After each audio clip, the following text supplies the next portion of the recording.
Bamwe mu baturage bo mu karere ka Musanze bavuga ko bamaze imyaka irenga 3 bizezwa transfo none amaso aheze mu kirere. Abaturage batuye mu midugudu ya Kabaya na Buhoro yo mu murenge wa Muhoza mu karere ka Musanze baravuga ko bamaze imyaka irenga 3 bizezwa transfo, bizezwa guhabwa icyuma cyongera imbaraga umuriro ikanabafasha mu kuwusaranganya ku baturage kizwi nka transfo, ariko ngo amaso yabo yaheze mu kirere. Abaturage bavuga ko kutagira transfo bibagiraho ingaruka kuko bituma umuriro uba muke, cyane cyane ku bafite ibikorwa bikenera amashanyarazi. Mu buhamya bwabo bavuga ko iyo abaturage benshi bacanye amashanyarazi cyane cyane mu bihe bya nimugoroba, umuriro uba muke cyane ku buryo bamwe badashobora kureba amakuru kuri televiziyo cyangwa ngo bayumve kuri radiyo zikoresha amashanyarazi. Iyanteze Robert, umwe mu baturage, yagize ati tumaze imyaka irenga 3 tubwirwa ko transfo igiye kuza ariko amaso yaheze mu kirere. Iyo abantu bose bacanye amatara umuriro uragenda cyangwa ugacika intege ku buryo abantu batabasha kureba na televiziyo. Abafite ibikorwa by'ubucuruzi bikenera amashanyarazi menshi bavuga ko iki kibazo kibahombya. Abafite imashini zisya ibinyampeke bavuga ko zidashobora gukora neza kubera umuriro muke, ibintu bituma serivisi baha abaturage zitagenda uko bikwiye. Muhawenimana Deikoro, undi muturage ukora ubusuderi mu murenge wa Muhoza, yavuze ko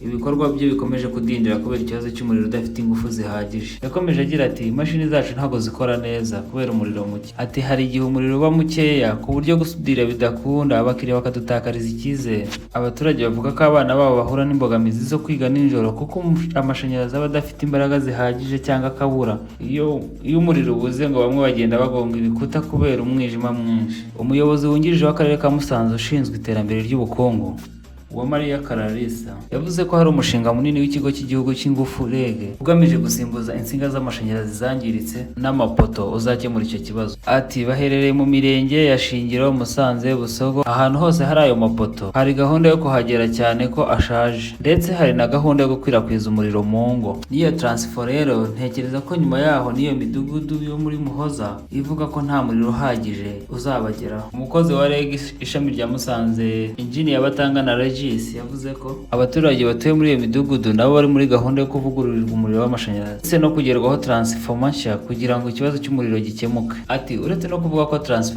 itari yabageraho, hari n'ikibazo cy'amapoto ashaje. Iyo transfo rero iri mu mushinga witwa RUEP. Zubu hari ibyarimo gukosorwa ku buryo mu cyumweru gitaha muri Kamena 2026 izaba yahageze n'umuriro wamaze kujyamo. Yijeje abaturage ko nyuma yo kuvugurura imiyoboro no gushyira ibikorwa remezo bishya, ikibazo cy'umuriro muke kizagabanuka ku buryo bazabona amashanyarazi ahagije abafasha mu bikorwa byabo bya buri munsi ndetse n'imirimo y'iterambere yabo. Kugeza ubu akarere ka Musanze kageze ku kugeza umuriro w'amashanyarazi ku baturage ku kigero cya 82%, mu gihe intego ari ukugeza 100% bitarenze mu mwaka wa 2029.